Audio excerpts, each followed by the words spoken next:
Après le lancement du vaisseau amiral de Sony, le Xperia Z, Sony est revenu avec deux smartphones milieu de gamme, le Xperia SP et le Xperia L. On s'intéresse ici au Xperia SP qui, comme son nom l'indique, allie les codes esthétiques de la série Next et plus particulièrement des Xperia S et Xperia P avec leurs barres lumineuses. On se rapproche des caractéristiques techniques d'un Xperia T avec un processeur double cœur S4 de Qualcomm et un écran 720p avec une taille de 4,6 pouces. Le Xperia SP est équipé d'une puce 4G LTE de catégorie 3, c'est-à-dire avec des débits théoriques de 100 Mbps.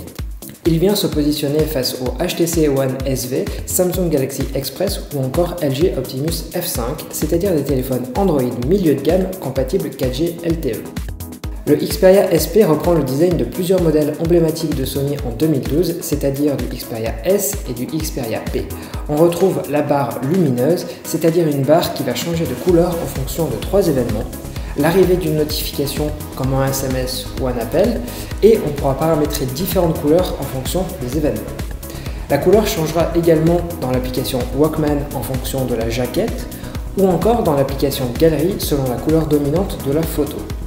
Enfin, cette couleur pourra reprendre le thème personnalisable de l'interface Sony. L'écran du Xperia SP fait 4,6 pouces. On retrouve la technologie Bravia Engine 2 que l'on peut également retrouver sur le Xperia Z, mais aussi le Xperia V. La définition est de 1280 par 720 pixels, c'est-à-dire la définition d'écran des téléphones haut de gamme sortis en 2012. Le Xperia SP est propulsé par une architecture Qualcomm Snapdragon S4 double cœur, cette fois-ci cadencée à 1,7 GHz. C'est une architecture que l'on peut retrouver sur de nombreux appareils sortis en 2012. Le téléphone embarque un processeur graphique Adreno 320 que l'on retrouve aussi sur le HTC One, le dernier téléphone de HTC. Cette architecture est épaulée par 1 Go de mémoire vive et 8 Go de mémoire interne, dont 5,5 Go sont disponibles pour l'utilisateur. Un lecteur de carte microSD permet d'étendre la mémoire jusqu'à 32 Go. Un des avantages du Xperia SP, c'est son capteur XMOR RS qui permet de réaliser des clichés jusqu'à 8 mégapixels et des vidéos en 1080p. Il peut prendre des photos en HDR et ainsi réaliser des clichés en contre-jour bien plus facilement. En plus de la puce 4G, on retrouve du Bluetooth 4.0 ainsi que du Wi-Fi B-Band A, B, G et N. Le Sony Xperia SP est bien sûr équipé d'une puce NFC. Cette technologie sans contact est compatible avec de nombreux accessoires de Sony, dont une télécommande d'un téléviseur dernier cri et également d'un casque NFC. Sous le capot arrière en plastique, on retrouve une batterie de 2300 mAh amovible ainsi que deux slots, la micro SIM et la micro SD. Le Xperia SP tourne sous Android 4.1, c'est-à-dire Jelly Bean. On retrouve tout l'univers de Sony à travers l'application Walkman pour la musique, une galerie avec un pinch to zoom assez performant. On a également l'application PlayStation Mobile qui permet de trouver de nombreux jeux compatibles avec la plateforme Sony, et enfin l'application Film qui, grâce au service RaceNote, permet de récupérer des informations sur les films et les séries télé. Nous avons pu nous entretenir avec Laurent Larocca, directeur marketing de Sony Mobile France. Xperia SP vient compléter la famille 4G chez Sony Mobile, avec, comme vous le savez, le Xperia Z qui est sorti il y a quelques semaines, qui est aujourd'hui un vrai best-seller, et la tablette Z qui sortira fin avril. Donc le Xperia SP est le moyen pour nos consommateurs d'accéder à la 4G avec un prix qui va être beaucoup plus accessible. On va être en effet sur un positionnement prix à 399 €. Donc on va retrouver sur les premiers forfaits 4G le Xperia SP avec un prix d'accession intéressant pour le plus grand nombre. Alors la 4G, c'est le domaine des opérateurs tout d'abord, mais c'est un réseau qui va nous permettre en effet d'avoir beaucoup de débit. Pourquoi faire? Pour faire évidemment des choses évidentes comme surfer sur internet, mais en tout cas chez nous pour des usages multimédia très intéressants qui sont aujourd'hui des usages que nous portons, que nous poussons avec notre technologie.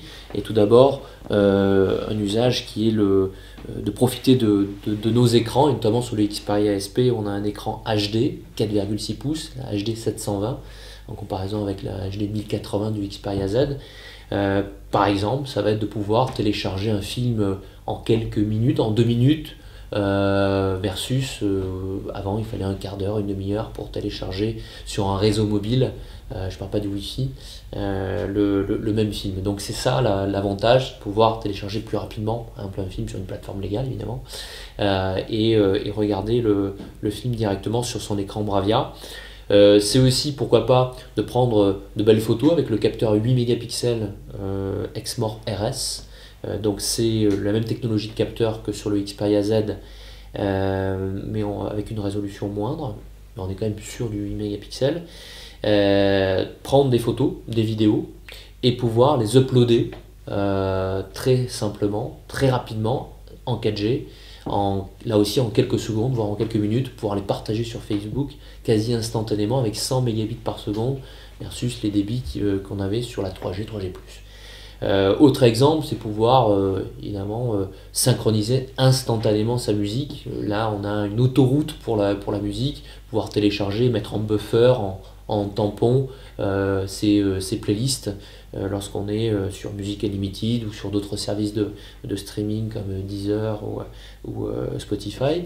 C'est aussi pouvoir télécharger un jeu en quelques minutes, là où il fallait peut-être une demi-heure pour le télécharger. Il y avait même certaines applications qui refusaient l'accès en 3G pour télécharger le package data de jeu.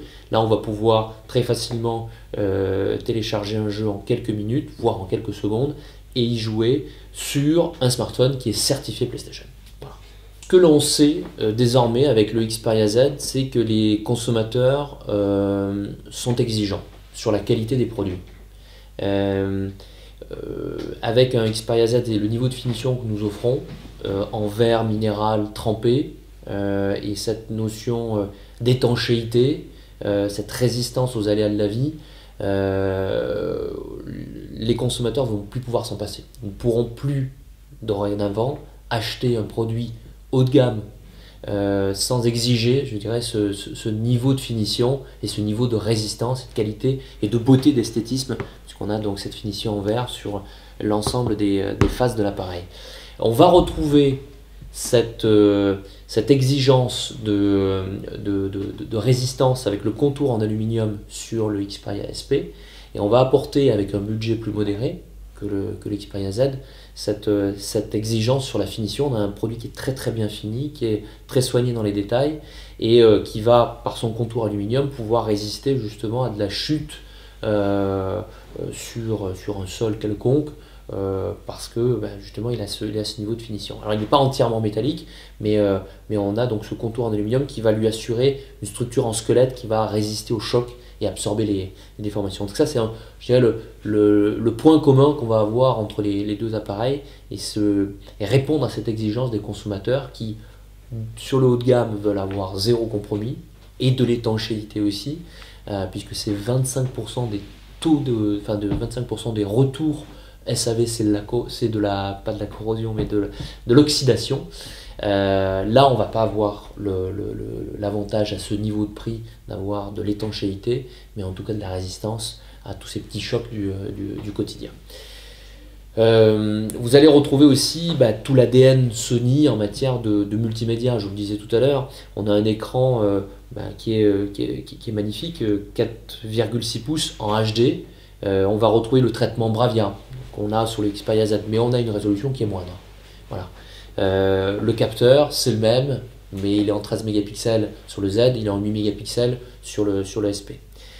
On va quand même apporter aussi des petites touches personnelles sur le SP, qui sont par exemple cette bague transparente que les consommateurs ont découvert en 2012 avec le Xperia S, ensuite le Xperia P, le Xperia U, et vous le voyez, cette bague s'illumine en fonction de la couleur, je dirais, dominante de l'image. Donc ça c'est je dirais un plus esthétique qu'on va apporter par rapport au Z, et qu'on avait apprécié sur les produits qui avaient été lancés en 2012. Cette bague aussi s'illumine lorsqu'on reçoit un appel, lorsqu'on reçoit un SMS, une notification. On peut tout à fait la customiser d'ailleurs pour lui donner la couleur que l'on souhaite en fonction des événements. Là, c'est le petit plus qu'il y a par rapport au Xperia Z, qui est plus on va dire, en sobriété et en classe premium, je dirais, à ce niveau de gamme. Mais là, on a, pour en tout cas des consommateurs qui ont un budget un peu plus modéré, ce petit avantage avec cette bague illuminée pour le côté esthétique. Alors, disponibilité, c'est un produit qui va sortir fin avril, que nous allons livrer donc à l'ensemble de nos partenaires qui sont extrêmement motivés pour lancer ce produit, notamment les opérateurs, parce que vous l'avez compris avec l'annonce aujourd'hui de l'autorisation au 1er octobre de Bouygues Telecom pour avoir son réseau 4G. C'est une véritable course au déploiement de la 4G qui va s'opérer.